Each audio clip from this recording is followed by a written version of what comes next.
computer. All right. Shalom, folks. Thank you for joining us. For those of you who are starting to join, thank you, thank you. Okie dokie. Hi, everybody. Give me 1 second. We're just trying to make sure that our stream is looking good.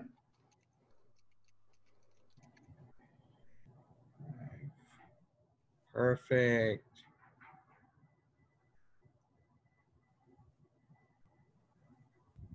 Perfect. That looks great.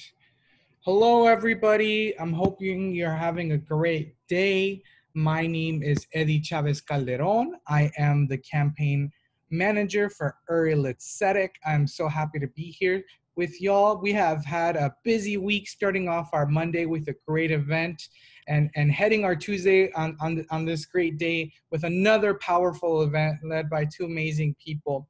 I want to go ahead and introduce our program today. And talking about environmental justice and what can Jews do for this? How can we talk about this, and how does Torah lead our activism towards climate justice? I want to introduce a great friend that I've been gaining lots of time to learn from and spend some great events with. Dr. Mirele B. Goldsmith is an environmental psychologist, educator, and activist. She is an expert in how to change the human behavior to solve environmental problems and build a sustainable future. Mirele is a co-founder of the Jewish Earth Alliance, a grassroots coalition raising a moral voice on climate change in the U.S. Congress. She has shared Jewish environmental teachings in the Kathmandu and Salzburg Cathedral, the Parliament of the World Religions. Mirele's writing on Judaism and sustainability have been published in the Jerusalem Report, Jewish Week, Times of Israel, Forward, the Shema, and the Huffington Post. Next, we have our great friend here and a colleague of my great mentor, Rabbi Shmuel Yanklowitz. Howdy Nemes is a climate activist and a fourth-year rabbinical student at Yeshiva and Kovei Torah. He serves on a steering committee of the Jewish Climate Action Network in New York City, a grassroots climate advocacy group in which he helped found with other activists in 2016. He previously worked as a journalist for The Forward and as a managing of green and climate initiatives for Hazon, where he co-created a seal of sustainability for Jewish organizations across the country. He is a climate reality presenter, Green Faith Fellow, and a former Green Israel candidate for the World Zionists of Congress. He has presented about climate justice, climate change to the Jewish audience across the country. Everybody, it's my pleasure to introduce both Mirele and Hody. Thank you so much for being here with us today. Thank you so much, Eddie. It's so great to be with all of you. Can you hear me okay? Great. We're perfect. Amazing. I think Mirele and I are both excited to be talking to you. We both share a passion for awakening to tzedek, and as you'll hear, that's been I think a theme of both of our stories. I just say a brief word of introduction. As Eddie mentioned, I'm in rabbinical school. I currently live in New York City. I have a 16-month-old baby. We're going to talk a little bit today about science. I'm not a scientist. I'm a rabbinical student, but I am a father. I'm a citizen of the world. I think we should all know the science of climate change. And we'll also talk about some Torah. I'll share some Torah with you that I find compelling in regards to climate change. And Mirele is going to share some really practical tools about how you can get involved and what you can do to take action about climate change. So I just invite you to write in the chat, if you can, why you came today. I'm going to tell you a little bit about why I came, and I would love to hear why you came and where you're coming from in the country. So, Mirele, you want to add anything? No. Okay. So I'm going to just share some slides here. Let's see. Great. You can see that. I like to start off, before we get into all the complications of climate change, with gratitude. When I see this picture, I think of the pasuk Tola Eretz al Blima, which is from the book of Job. It says God fixed the earth over a chasm of nothingness, basically. And that's Earth right there. And I love this photo. It's taken by the Voyager spacecraft 30 years ago. I love it because it just reminds me how everything, everyone, and all of history and everything we love and everything, all of life exists on that little piece of dust suspended in a sunbeam. And we're going to talk about the climate, which is what makes that piece of dust livable today. This guy is an expert on the climate. His name, any guesses? It's Dr. James Hansen. And he is testifying in this photo before Congress in 1988.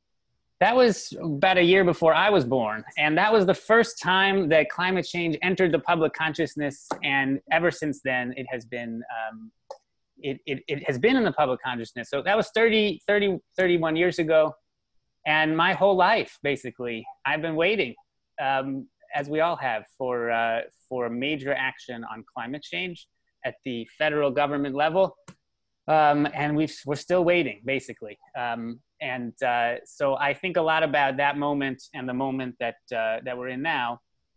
And as I got older, I became more and more concerned that our government wasn't doing anything about climate change. So I tried to get involved in various ways. I became an activist. This is me at Yale. I built a pipeline in the middle of campus to educate people. I studied climate change. I got a bachelor's in environmental studies, but I also wanted to try other ways of working on the issue. And eventually I helped, actually with Mirele, found the Jewish Climate Action Network, which is a grassroots advocacy group in New York.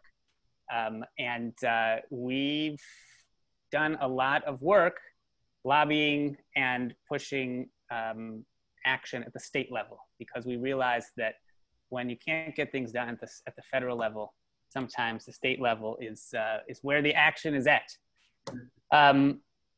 So that's a big part of what I did. I also work with Chazon, as you heard, and I tried to help Jewish communities to work on becoming more sustainable and to harness the power of the Jewish world. And that's part of what led me to where I am now, to Choveveh, to deepen my understanding of Torah and to think about ways that I could bring Torah to bear on the climate issue. And I'm going to share some of that with you in a little bit. But before we do that, I want to turn to Mirele to share a little bit of her story.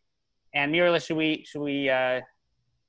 just take a look at what everyone else's story as well? On.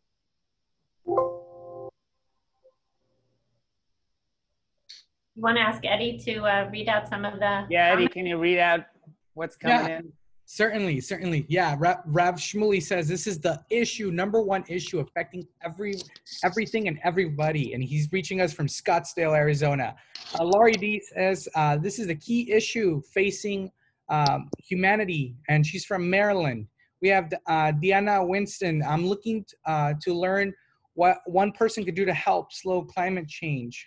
I'm in Scottsdale as well. Craig Hibb says climate change is going to make Corona look like the good old days if we don't start remediation and re-engineering. Most definitely, Craig. William says, Great Neck, New York and Washington, D.C., concerned about the short and long-term intersection of climate change, healthcare, racial and healthcare inequalities, refugees and immigration policies, etc. Retired 2 months ago, and I'm doing a number of remote volunteer activities. Also chair of the board of trustees for an academy for Jewish religions in Yonkers, New York, and want to explore what we can do to integrate the issues of Torah, climate change, and the environmental justice into our rabbinical and cantorial curriculum. Wow, that was a good response. Great, thanks, Eddie. Mirele? Okay, great. Next slide, please. Yes. So I wanted to tell you about a turning point in my life. 2 summers ago, I had the incredible opportunity to participate in a trip led by an interfaith environmental organization called Green Faith. And we took a ferry out to see the first offshore wind farm in the United States. It's called the Block Island Wind Farm, and it's located off the coast of Rhode Island. And they've built 5 huge wind turbines there that can power thousands of homes with clean, renewable energy. On the way out to the site, we were addressed by the steward of the local steelworkers union. And he explained to us how the union was so excited to work on this very positive infrastructure project, and how the workers, the union actually paid for the workers to be trained on the new skills that they needed to construct this offshore wind project. For example, they had to learn how to get on and off helicopters because the work site is out in the middle of the ocean, several miles offshore. And he talked about how during the winter, when they usually don't have too much work, some of the workers were actually employed on building the appurtenances for the turbines. The turbines themselves came from Denmark, but they had to build the ladders and the platforms and so on. And then those appurtenances were actually sent down to Louisiana, where there are companies that usually build offshore oil drilling platforms. And because of this project, instead of investing more time and energy and money in fossil fuel infrastructure, these companies were able to transition to working on renewable energy infrastructure. He was really proud of having participated in this project. When we got out to the site, we were standing on the deck of the boat under the huge turning blades of the windmill, and we had an interfaith ceremony. And Rabbi Joel Abraham spoke about the fact that in Hebrew, ruach, the word ruach means wind, but it also means breath, and it means spirit. And how the wind that gives us life through our breath can also bring us the clean, renewable energy that's going to help to protect us from the worst impacts of climate change and put us on a more sustainable path to the future. I was incredibly inspired by this moment, and it led me to redouble my efforts to be involved in work for climate justice and for bringing about that sustainable future. Now we're going to move on to some words of Torah from Hodi. Thanks, Mirele. May the whole coast of America soon have a similar sight. A beautiful, beautiful story. Just gonna pause the slides for a moment so you can see me.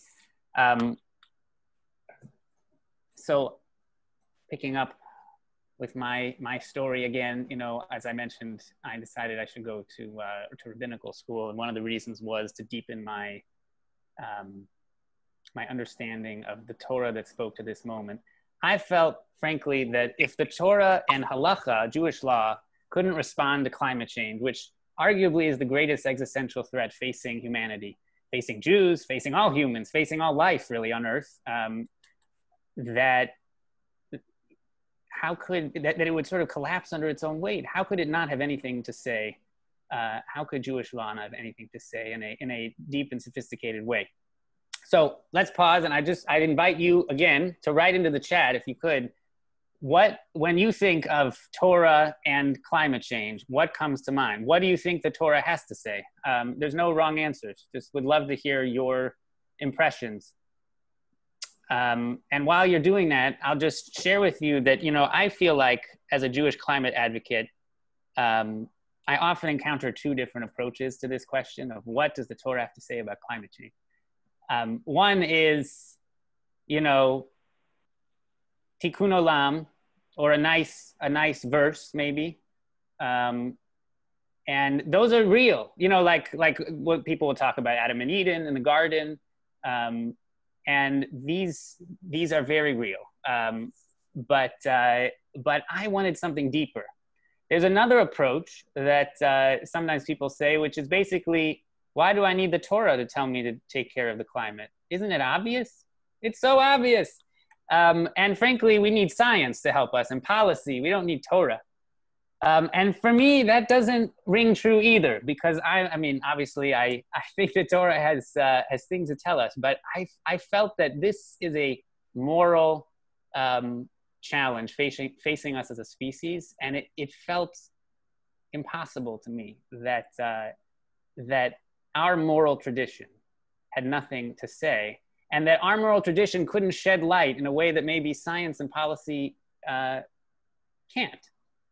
So how can we use Torah as a way in? And I'm just seeing that a couple of responses have come in. We're charged to be guardians of the earth, Shomrei Adama, and its creatures, and that's 100%. And Rav Shmuley mentions the sparks of divinity in the earth and in nature, human responsibility, the oneness of all existence, empathy, and God mandating that we partner with the divine to uphold creation. I think those are all very strong, and there's a lot more to explore there. I'm going to explore. I think you can go in a halachic direction. You could look at sort of, what does Jewish law mandate? Can Jewish law tell us to drive hybrids? Can Jewish law tell us to be vegetarians? I know Rav Shmuley's written a lot about that. And then there's also in the realm of values. What kind of Jewish tradition is very good at weighing different values? So what can Jewish tradition tell us in the values conversation?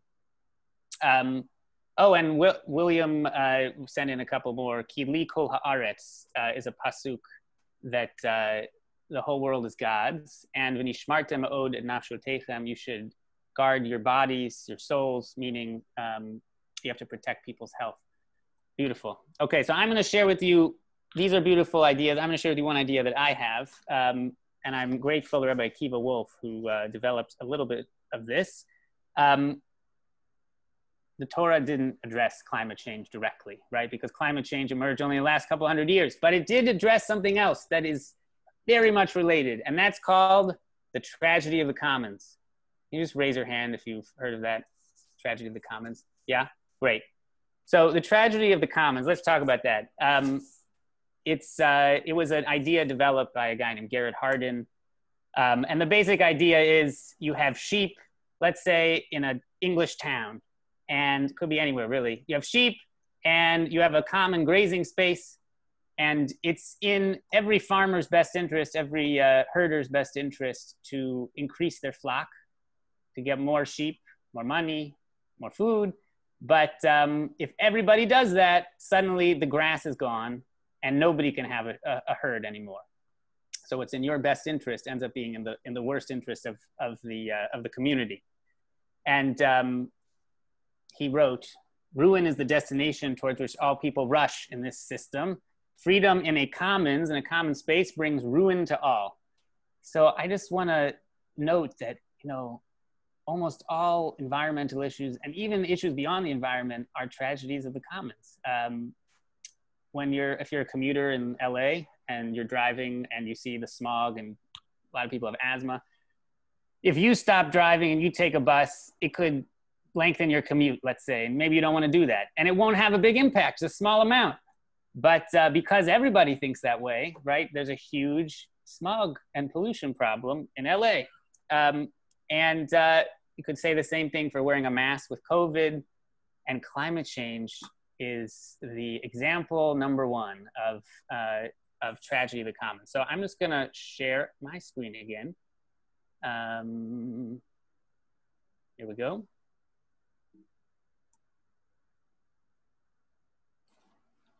Here we are. These are the sheep. So the question is, why is climate change a tragedy of the commons? Let's talk just a little bit about climate. You can feel free to send in questions if you have any as we're doing this.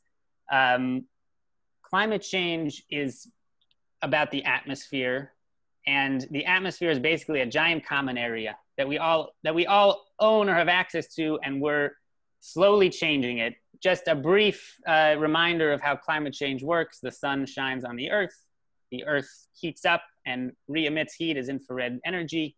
Some of it goes into space, but some of it's trapped by the atmosphere. Because of that, the atmosphere is heating up. The atmosphere is getting thicker with fossil fuels burning, they lead to greenhouse gases going to the atmosphere, and that atmosphere is getting thicker and it's trapping more heat, leading to a lot of heat records.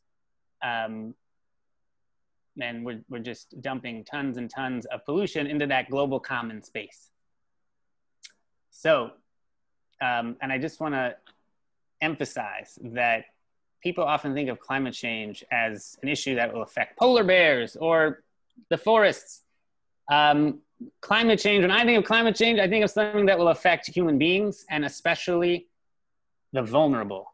Today, 1% of the world is barely livable because it's so hot, like in the Sahara Desert. By 2070, that could be, about a fifth of the whole world. And that's going to affect people who are living in the poorest countries first, the people who are most vulnerable. This is how, unfortunately, heat works. In heat waves, it's always those without air conditioning. It's always those who live in poor areas who die and who are affected first. And for those in our community who maybe aren't, persuaded by that, I think it's important to mention that this is an existential threat to the state of Israel and to, frankly, the Palestinian community, because it's drying out the entire Middle East. There's some estimates that the Negev desert is going to rise basically to encompass all of Israel if we don't do something soon. This is a satellite image of a fire in 2010 that affected Israel that is going to become more and more common. And it's destabilizing Israel's neighbors. So this is something to worry about as a Jewish community, and as a Jewish state, but it's also for, it's something that's going to affect the whole world. So, and there's the Negev rising up. So we're back to our tragedy of the commons issue. So how do we get people to stop treating the atmosphere like an open sewer? How do we get them to take responsibility? Nobody owns the atmosphere. So what does the Torah have to say about the atmosphere? While Rabbinic Judaism may not deal with climate change, as I said, it does deal with the tragedy of the commons because it talks a lot about the public domain, Rishut Harabim. So let's take a quick look. The next 10 minutes, we're just going to do a little mini shir about the public domain. So let's take a look. There's a few approaches that the rabbis take that I'm just going to offer you as a taste of the considerable literature on how to take care of the public domain. So in Mishnah Bava Batra, the following is said, I'm just going to read it in English. One may not hollow out a space underneath the public domain for cisterns, trenches, or caves. Rabbi Eliezer permits it if a wagon loaded with stones could safely go over it, et cetera, et cetera. So basically what this says is, if you have your nice house and you want to build a nice wine cellar or something under the public road, you can't do it because you might destroy the road. And that's unfair to your neighbors, right? So in this approach, which I call the command and control approach, it's an approach that governments sometimes take, which is to ban things. Remember DDT? So that DDT just was discovered was causing problems, a pesticide was causing problems. So governments banned it, can't do it. And it's not a bad approach. It's a pretty direct one. It just removes the threat. But there are some downsides to banning things because people may try to get around it, right? If the authorities are telling you can't build underneath the road, well, maybe you'll find a way to secretly do it. So that's sort of the pluses and minuses of this approach in the Mishnah. And I guess, any thoughts on who owns the road under this scheme? According to this Mishnah, who do you think owns the road?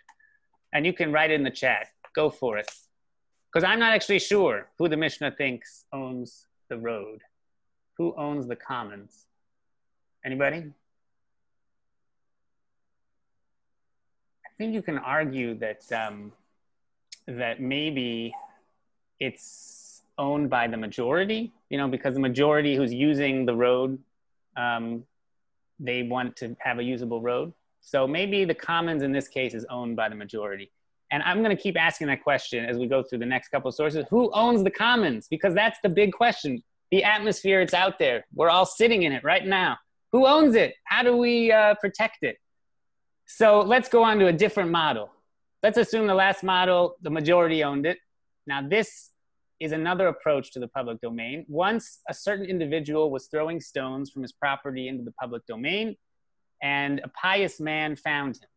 Pious one said to him, "Reka, lowlife, why are you throwing stones from property that is not yours into your property?" The stone thrower mocked the pious man as he did not understand what he meant. Some days later, he was forced to sell his field from which he had thrown the stones. As he was walking into the public domain, he stumbled on those same stones he had thrown.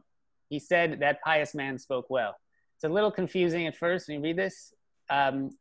Basically, this farmer is clearing his land, throws stones into the roadway, into the public domain, and somebody says to him, what are you doing? You own the roadway. You don't actually own your land. Whoa. And he says, "What are you talking about? It's crazy." But then he loses his land and he's walking along. He stumbles on the rocks and he realizes the only thing that he really owns is the public domain. He has some share in that. This is a fascinating source to juxtapose that first one, because I'm going to ask again, who do you think owns the roadway in this? Who owns the commons? Mirele, what do you think? Not to put you on the spot. I think everyone does. Yeah, I think you're right. I think it's... No matter what stage of life. If you're a child, I think you have a child with that, you own it too. That's right. And if you're poor, if you're not a landowner, you own that which is in the public domain. And I think that's can I suggest the opposite? Go for it. That nobody owns anything. I mean, I know it's a little bit anarchist, or I'm not sure what the right phrase is, but no one owns anything. Everything's Hefker, which is another way of saying everyone owns it. Everyone owns it. No one owns it. They're kind of the two sides of the same coin. Yeah, no, I hear that. I mean, it certainly seems to be an anti-private property message, because for sure he doesn't own the private property he thought he owned. So I don't know. Yeah, maybe you're right. I think there's some message here of the only way you can get people to take responsibility for shared resources for the road, right, is if you make them feel like they have a share in it. It's almost, you could say, actually the opposite, Rav Shmuley, that it's a privatization message. If you give people shares in, if we gave everybody a share in the Pacific Ocean, like as an investment, maybe they would feel personal responsibility and they would say, we have to clean up the Pacific Ocean. So I don't know. But that's another possibility, is helping people understand that they don't own their own land and they have some common share of the public land. One last short idea. I'm not going to read it all, but just so you know, Rav Moshe Feinstein's a major legal decisor of the 20th century. He was asked about smoking in a yeshiva, in a study hall, because some people came to him and said, "There's people smoking. We don't like it. It gives us headaches. Can you make them stop?" And his answer was, yes, you should make them stop. And he uses an argument of basically of indirect damages, that they're causing personal injury, the smokers, to those who don't want them to smoke. And he says down here in the bottom here, he says, even though one of the smokers himself would do no real damage because his smoke would be nullified in a big room, like a study hall, nevertheless, each smoker knows that there are in fact many other smokers, and therefore he knows his smoke will in aggregate cause damage. So what's he saying? This is actually a really interesting third approach, I guess, to managing the commons. And that is that he's basically saying, you have a moral responsibility and a personal, individual responsibility not to hurt other people.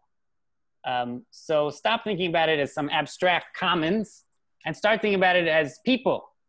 And if people are going to be harmed by your smoke, then I don't care if 50 people are smoking. You still can't do it. Just because everybody else is doing it doesn't make it right. You know, I think there's some lessons there also for climate change, because number one, the idea that aggregate effects matter. Just because I drive my car, that won't affect climate change, you know, so much. But if everybody does, it obviously, it will. And bringing in people, you know, certain people are actually trying to sue in court polluters to try to force them to pay for the damage they've caused through climate change. So this is another approach. I see, Joe Varon, I love what you said about, what about God's precious creatures whose environment was destroyed to build these ribbons of highways? Are mankind the owners? I think you're raising a great question. Is it humans that own the public domain? What about the rest of life? So I think that's a larger and very important question. I just want to present one other possibility. We've looked at three approaches here. You know, there's sort of banning activities we don't like. There's trying to give people a sense of shared ownership, shared responsibility for the climate, for the commons. And then in, you know, the smoking response, there's maybe an idea that you can't cause human beings harm in the public domain. So it almost doesn't matter who owns it. If there are people in it, then you can't harm them. And these are the issues that modern policymakers are struggling with in climate change. These are approaches that governments have taken to managing environmental issues. And I think we need all of them. I think we really need all of them. We need government to ban and to regulate. We need sense of shared responsibility. We need people's moral feelings to be roused. But I want to offer one other possibility that I think is very Jewish and is about people of faith, which is that the commons doesn't belong to us. The commons isn't ownerless. No, the commons belongs to God. Somebody mentioned that verse earlier, Ki li kol haaretz. God says, the land is mine. You are but residents and strangers with me. And I think that is a deep message of Judaism, that actually we don't own, and this is sort of what you were saying earlier, Shmuley, that we don't own the earth. We don't own the common areas. We don't own the private areas. We're just guests. And the Shemitah year, the sabbatical year, is a great example of that in this source, that for the 7th year, we don't farm land so that we know that it belongs to God. I think that, I think that there's, if we could help humanity to think about the earth in that way, I think it would help us to start addressing climate change. And I want to just give you some real physical proof that this idea is a powerful idea. And with that, I will pass it off to Mirele. What's the day every week when we treat the earth as a commons, and a commons that doesn't belong to us but belongs to God? It's Shabbat. On Shabbat, it's a little known fact, everything is considered muksa on Shabbat. There's certain things that aren't. Muksa means you can't really move it. It's not relevant to Shabbat. The whole world basically becomes muksa on Shabbat. It becomes basically God's domain. And in fact, in order to have private domain where we can carry, according to the laws of Shabbat, traditionally understood, you have to mark it off, because really the whole world becomes God's on Shabbos. And the same is true of the holidays. The same is true of the Shabbat of Shabbats, which is Yom Kippur. And that is what this graph is. You may be wondering, why did I share a graph in a Torah presentation? Well, this is a graph of the week of Yom Kippur in Tel Aviv. And on Yom Kippur, even though Tel Aviv is a secular city, it is a day when people don't drive. They use their bikes. And so pollution plummets. And I don't know if you can see my cursor, but you see that this is nitric oxide. It's a common pollutant that comes from cars. It plummets. So do carbon emissions that cause climate change. It plummets on Yom Kippur to almost zero. That's Yom Kippur. This is from a study that was done several years ago. This to me is the most powerful graph I've ever seen. It really is, because it shows that, I've worked with a lot of secular climate activists and they're doing such important work, but religion and Judaism has something deep to say about climate change. This is a deep spiritual and moral problem that we're all facing. And I feel that it needs a spiritual and moral answer. We can discuss whether and how Torah can be brought to bear on climate change, but this graph is proof to me that it already is being brought to bear, and that Jewish law and tradition can affect the physical world. So I leave you with that, and I encourage you to keep thinking about Torah and climate change and how you can share some of this. You can certainly share some of the learning you've done today with people in your community, and I find that this graph really grabs people. So feel free to share this as well. With that, I want to make sure Mirele has time to talk about, now that you know some Torah about this, how do we go out there into the world and get people to do more? So Mirele, turn it over to you. Thank you so much, Hody. I could listen to you all day, and I have a lot of questions about the Torah. We'll have to talk afterwards. Okay. So I want to talk now a little bit about how we can respond as Jews, so what we all can do. And there are 3 levels at which we need to address the climate challenge. The first is the personal level. And I'm sure that a lot of you are already taking action individually on the personal level. Perhaps you have reduced your energy use. Perhaps you've installed solar panels on your home. Maybe you're eating less meat and other animal products. So I'd like to hear, first of all, what are you already doing? Maybe you could put that in the chat and we can share that in a minute and inspire each other. What are you already doing? The second level is on the community level. And I think this is an area where Jews can really make a big difference, because we're very good at doing community. This is a friend of mine who started a project of composting in his synagogue as his bar mitzvah project. And then the third level is the systemic level. So a lot of the things that we want to do, we can't necessarily do them unless we have change at the systemic level. And that involves government and policy and corporations that set the rules for a lot of what we can do. Next, please, Hody. Basically, when we do something as an individual, it's a drop in the bucket. But when we do it as a community, we can actually fill the bucket. So this is kind of the opposite, the good side, the positive side, the flip side of what Hody was talking about. If we all take an action that harms the commons, it adds up. But if we all take an action that is good for the commons, it also adds up. And we need to think about what we can do and how we can add it up at the community level. And as I said, Jews are very good at this. So I'm going to give you a couple of examples of what my congregation is doing. Next, please. So I just actually moved a couple of years ago and joined Dat Shalom. And at that time, we were just starting up a climate action team. And we were very fortunate because a law had recently been passed in Maryland, where we're located, allowing for community solar. And what that means in Maryland, it's different in different states, is that a company can build a solar field and generate solar energy, renewable energy, and anyone can sign up, can subscribe to buy their energy, their electricity from that solar field. So we launched a campaign in our congregation to get members of our congregation to all sign up to subscribe to buy that energy from the solar field. By the way, it was a new solar field, and it was the first one being built in Maryland under this new law.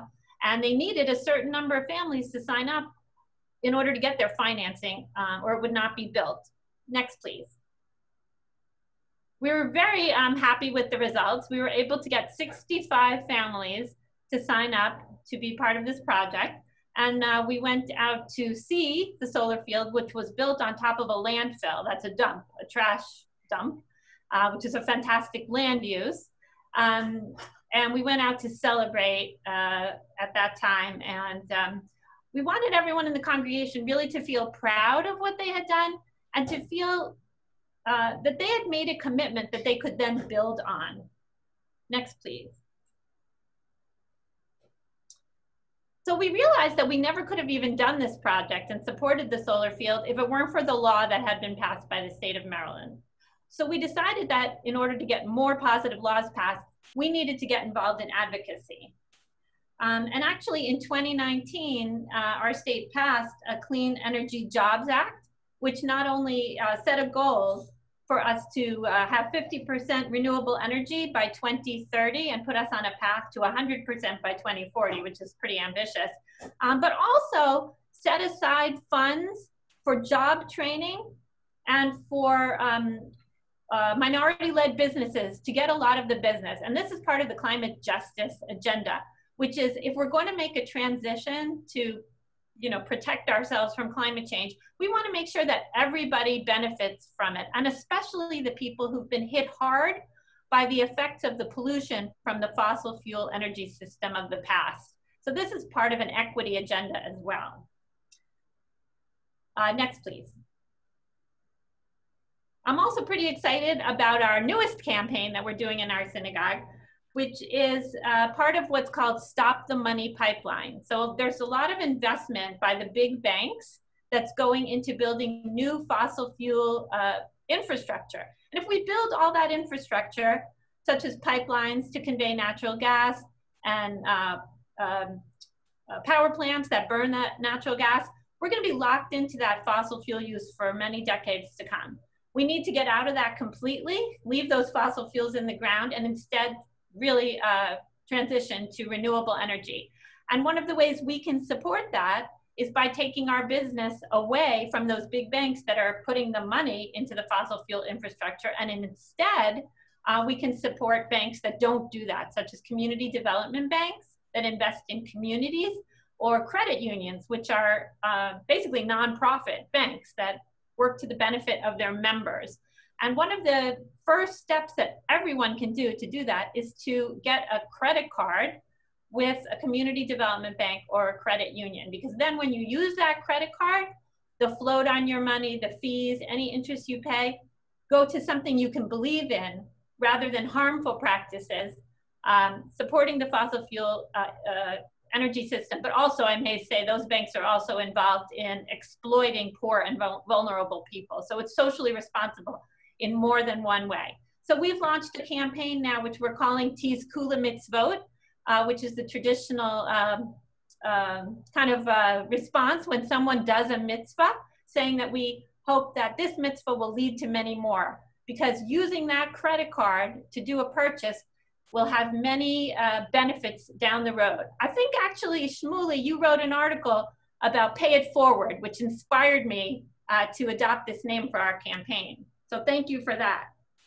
Such a great way in, Mirele. I feel like this is something that would be easy to overlook, something easy for people to do in their own lives. Thank you. Next, please. So now I'd like to share one way that everyone can get involved. So I mentioned that I recently moved to Washington, D.C., and I was trying to figure out what could I do here in Washington. I had been involved in a lot of marches, which are sort of one-time opportunities to express your opinion to the political powers that be. But I wanted to find something that was ongoing, and I thought that that way Jews could be more effective in raising our voices for policy changes. I also recognize that being in Washington, D.C., you have a very special opportunity to connect people around the country with what's going on in Congress, with the federal government, which is something that can sometimes feel very far away when you're in, let's say, Arizona. Next, please. So with some other Jewish activists, we launched the Jewish Earth Alliance. And our goal is to help Jews all around the country to build relationships with your members of Congress, so that when the moment comes when we need them to introduce a bill or vote for a bill, we're going to need a lot of bills, actually, in order to have a comprehensive response to the climate challenge, that you have those relationships and you're able to give them a call and you're able to get them to do what we need them to do. Next, please. And it's actually working. You can see pictures here of some of our activities. These are some congregants, Temple Soleil in California, writing letters to their members of Congress. We send out an action alert every month so that you can take action on a regular basis. These are some volunteers tabling in their synagogue before COVID, actually, obviously. And then there's a picture of us, some of our Washington volunteers. So what we do is we take those letters and we personally deliver them to the offices of the members of Congress. And in this photo, we're actually meeting with Representative DeFazio from Oregon. And then on the right-hand corner, you can see Representative Yvette Clark. Some kids from Midwood Jewish Center in Brooklyn wrote letters about preserving the Tongass National Forest, which is America's Amazon, to their member of Congress. And she was so excited that she took a picture with all of their letters and sent it to them to thank them. And then finally in the middle is a picture of me and my friend Dee Herman with Representative Elliot Engel. Actually, he represents Riverdale, where Hody lives. We happened to see him at a march outside the Capitol. And because we had been going every month to meet with members of Congress and their staffs, we recognized him. And we knew that we needed him to co-sponsor the 100% Clean Energy Act. So we asked him to do so right there when we saw him on the mall. And he didn't say yes right away. It wasn't quite that easy. But we went home and we contacted his staffer. We contacted the Jews in Riverdale who'd been writing letters to him every month. And we asked them to give him and his staff a call. And a few days later, we actually got an email from him saying the representative has decided to co-sponsor the bill. That's amazing. We said, wow, it's really actually working. Next. Mm-hmm. So I just wanted to show you what we offer. Every month we prepare one of these action alerts. We provide all the tools you need to weigh in with your legislator. Right now, our theme is take bold action for Rosh Hashanah, for the new year, for the birthday of the world. And we're hoping to really make a big delivery of letters right before Rosh Hashanah, which is it's a very important time right now, because we expect that when the new administration comes in January, there's going to be a lot, we hope and are anticipating, that a lot of climate legislation will be introduced. And we want all of our representatives to know now that we expect them to make that a priority and to support it. So each of our action alerts provides you some background, some Jewish perspective, and some explanation of what's going on in Congress right now and why this is important, and then a sample letter. Next, please.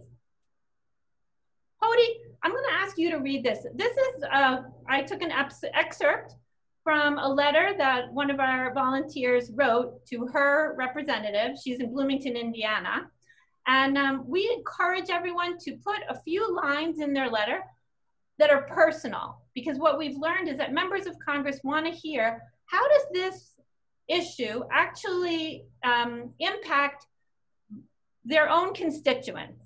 So everyone has a story to tell. So while you're listening to this story, which Hody's going to read out for us, think about for yourself, what could you write to your member of Congress to tell them why climate change is important to you? Is it something that you've experienced, an illness perhaps in your family that's related to fossil fuel emissions, a positive experience that you've had with the change that you could make, that you need support with, that Congress could do more to support? So I want you to think about, what could you write to your member of Congress? And you can write it in the chat, and we'll share a few after Hody reads this example. Hody. Dear Congressman Hollingsworth, I worked for over 2 decades on poverty alleviation, in particular microfinance, in some of the poorest countries. As early as 2008, I could see that catastrophic climate change would wipe out the impact of my work. After 2 Kenyan colleagues confided to me that they had lost children to malaria, I felt compelled to shift my focus to changing attitudes and actions on climate change. I conveyed these stories to my congregation, Congregation Beth Shalom, which has since taken action to curb our carbon emissions by installing 24.9 kilowatt of solar panels on our roof. Now we need Congress to do your part. Respectfully, Madeline Hirschland in Bloomington, Indiana. Thank you so much, Hody. Amazing. Let's see. Eddie, did we have anybody suggest what they might be able to write to their member of Congress? We don't, but we do have a couple of comments when you're ready to address those. But so far, nothing directly addressing. Well, you keep thinking about it, everybody, because I know it's hard when you start the first time to think about it. But everyone has a story. Everyone has a story. For example, Hody talked about what he did in college. He talked about his concern about Israel and the effect of climate change on Israel. Perhaps you might want to share in the chat, do you know how climate change is affecting your own community? Maybe that would help you to think Are you about seeing any evidence in your own city or community? Yeah. So for example, I'm in Washington, we experienced the tail end of the hurricane that just went through here. And we know that we're having more and more flooding in this area, and we need to be preparing for that impact. I just visited Chicago. Anybody from Chicago here? Just before the pandemic started, I was fortunate to visit Chicago, and I learned that in Illinois last year, every single county was declared an agricultural disaster area because of too much rain. So we have our positive stories of the things we're doing in our communities, and we also can write about how we see the impacts in our communities. Next slide, please. So I'd like to encourage you to participate in our campaign. And if you'd like to write a letter to your member of Congress after this presentation, you can email it to me at contact@JewishEarthAlliance.org, and we'll deliver it to Congress for you. And actually last month when we delivered all these letters, now we have to do it by email, but we send them directly to the staffer responsible for climate change. We actually received 4 invitations for meetings with constituents, and we're now in the process of setting up meetings for people all around the country to actually talk with the staff of their members of Congress. And you can find that action alert that I showed you on our website at JewishEarthAlliance.org. This is the direct link, but if you just look on JewishEarthAlliance.org, you can find it. Next, please. So you can see, this is actually me and my friends. Even though there's a pandemic going on, we're still participating every month in this campaign and writing letters. Next slide, please. And I also want to invite you that if you'd like to get your community involved in Jewish Earth Alliance, we have speakers who can present to you virtually, just like we're doing here. So Hody is actually doing this with us, I'm doing it, and several of our other steering committee members are all available, and they all have individual types of expertise that they can share for an educational program with your community. Finally, I just wanted to end by saying that our participation in this issue is really important because our history has taught us to have faith in the future. And I think that's something that we can really bring to this climate challenge. You know, Exodus is our foundational story. And what's that a story about? That's a story where a bunch of ragtag slaves were victorious in winning their freedom from the most powerful empire in the world at that time. So we can all be part of the solution. I know you all know the story of Moses being called to action at the burning bush, but actually Moses became a change agent way before that. The very first story that we read in the Torah about him after his birth is when he leaves the palace and he sees how the Egyptians are oppressing the Hebrew slaves. And he sees one Egyptian hit one of the Hebrew slaves and beat him. And he looks around at that moment, and he looks to see if anyone is there. It says he looked ko vacho, here and there. Vayar she'ein ish. He saw that there was no one there. And the obvious explanation for that is that he looked to see if anyone would see him taking action and he would get in trouble. But some of our commentators say that that's not actually what he was looking for. He was really looking to see if someone else would do something. And when he saw that no one else was there, he had to step up and take action. So Hody and I aren't asking you to take the kind of risk that Moses took at that moment. But what we are asking you to do is to look around, open your eyes, and think about what you can do. There is something that only you can do, and this is the time to do it. I'm now going to open it up for some questions, and Hody and I will be happy to answer those. Beautiful. Thanks, Mirele. Eddie, we have any questions in the chat? Yeah, we actually have some comments from a little bit ago. I'm gonna go ahead and read them. Shlomiaya says, while I agree with and appreciate the message, I'm challenged by the graph and how it's used to think about Judaism and Torah and the climate change. Because I think most people think of Yom Kippur as something that we cannot do all the time. Shabbat too.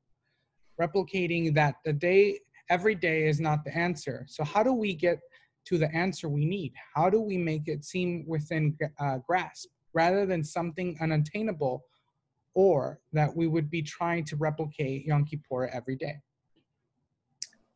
I just briefly respond to that because I think it's a really powerful point, Shlomiya. Thank you. I think that graph, Shlomiya is referring to that graph of emissions of pollution on Yom Kippur. And I take that graph more as inspiration in terms of, number one, if we could get the whole world to take a once a week Sabbath, imagine what that would do. That actually would have a major, major impact. And there actually are efforts to have a sort of global Sabbath movement. But even if we can't do that, I just think it shows that that Jewish law can actually have an unintended consequence, perhaps, but a beautiful impact on the climate. And it also shows that as Jews, we're used to self-denial, to self-regulation, that we actually are capable of saying enough. And that is part of the climate solution, is, limiting our consumption. That's part of the answer. So that's kind of what that graph means to me. Thank you. We have other comments here. Looking at the chat, Nona Siegel was responding to personal story, saying, we have solar panels on our house, drive a hybrid vehicle, trying to encourage plant-based diet, interfaith activism for addressing climate change, congregational garden in our synagogue, which she is amazing at letting us have some fresh veggies. And then Deanna Winston says, we installed solar panels. I drive an electric car. I do not eat meat. This is a drop in the bucket, unfortunately. Joe said, but we need these answers ASAP. We have no time to waste. Sadly, many, maybe most of the Orthodox community are obviously too caring for the environment. Very few shuls have a green sanctuary committee. Very frustrating. And then I'll read a couple of the most recent comments here. Diana says, I was surprised that AZ was not on the graphic of areas where humans could not safely live in 50 years. Nona said the COVID experience has shut down the effects of slowing down our frenetic pace, economical and all other ways. We need so much less than we think. I completely agree with Arizona. We've been hitting triple digits for the past 3 weeks now. We've had no real rainfall, and we're seeing a rise in wildfires, and it's getting scary. And how much more of the sun can we get? It's going to be hard to see. I also wanted to ask a question, if we can talk about the intersectionality of what climate justice looks like, because folks think that it's one thing, right? But everything affects everything, right? And Uri Tzedek was a very stapled name in helping asylum seekers. And we were seeing that asylum seekers were coming in from Guatemala and El Salvador because there was no jobs, because they couldn't grow coffee and they couldn't grow vegetables that they typically use for economic resources. And we see that climate change is affecting our immigration system. So if you can talk about the intersectionality, that would be awesome. I'll just jump in on one thing on that. There was an interesting article in the Times, I think yesterday, talking about the hurricanes, that there have been more hurricanes in the first few weeks of the hurricane season than they've had before. And there was a great quote from someone in there who said that every natural disaster that we're used to dealing with is now, because of climate change, becoming that much worse. And we know who suffers when there's a disaster is the people who are already vulnerable, the people already living in the substandard housing, or the people who don't have enough, money to be able to store up the food that they need. So what climate change is doing is it's exacerbating the inequality in our communities and in our country. So we absolutely have to address that in concert with addressing the causes of climate change. And also, moving forward, we have to invest in the resilience and the preparation so that the climate change that's already baked in into the system, we know that people are protected from those impacts. And Mirele, I just would add that I feel like, this organization's name is Uri Tzedek, and I deeply respect all that Uri Tzedek has done over the last decade and more. And, I think tzedek this is the tzedek issue, I think, because basically all other social justice issues rely upon a livable climate. And while we should continue to work on all other justice issues, if we don't get this right, then the other justice issues will be sort of canceled out because they'll get worse. And I think also in terms of intersectionality,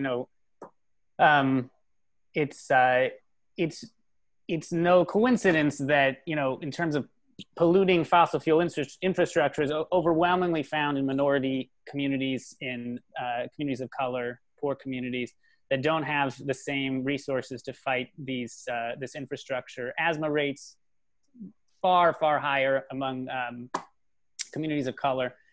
And I think it's not, a coincidence. I'm not the first to say this, but this year we have seen that breath, nishima, it's the key to understanding all the major issues happening this year. I can't breathe, the effects of policing on the commons that we share in common, in the public domain, COVID, breathing, and climate change. And all of those affect the poor, the vulnerable, and frankly, communities of color much more so. Maybe if I could just share one really hopeful sign that I see, that I don't know how many of you are aware that the House of Representatives just issued a report. There was a special committee appointed by Speaker Nancy Pelosi called the Select Committee on the Climate Crisis. And they just issued a 500-page plan of legislation to address the climate challenge in a comprehensive way. It's obviously not going to pass now, but hopefully in the next Congress it will. And what's really exciting about that is it's comprehensive in the sense that it addresses the needs of climate justice, how we're going to increase equity and protect everyone while addressing the climate crisis, and the needs of workers, because we need to have these new jobs that are going to be created in this huge transition that our society has to go through. They have to be good jobs that people can live on and that are accessible to everyone. At the same time as it obviously addresses things like, how are we going to have the renewable energy that we need and reform our agricultural system and our transportation systems and all the things that are causing the emissions that are causing the climate to heat up. So it's a really positive sign that not only, people in the justice world are seeing this intersectionality, but policymakers have also now absorbed this, that it's something that has to be done in a comprehensive, integrated way. That's right. And Mirele, our Jewish Climate Action Network in New York, we played a role in passing the most progressive climate legislation in the country, Community and Climate Protection Act, last year. And that piece of legislation will move us towards total clean energy in the next couple of decades. And in that bill, it is passed. It included, I think, 35% of the funds have to go to frontline communities that are already bearing the brunt of climate change, and to people who are losing their jobs because of climate change. So that's another piece of hope. Our movements we cannot succeed with this unless we all work together. There is no way that these policies can be put in unless the people who are concerned about climate, the people who are concerned about labor, and the people who are concerned about equity are all working together. Amen. Thank you so much. What a great class today, and a great engagement for all of us. We truly appreciate Hody and Mirele for leading us in such a great class and engagement, bringing in Torah and action, both of the most amazing things that I love starting off our days today. Thank you again. We appreciate all of you. Make sure you follow us on Facebook, Instagram, on Uriel Aesthetic to stay up to date with all of our events. Once again, thank you so much, Hody and Mirele, for helping us. Make sure you follow them on Facebook as well. And we look forward to continuing the fight and bettering our communities. We appreciate you. Thank you. This was such a treat. Keep fighting and be in touch if you need help getting started.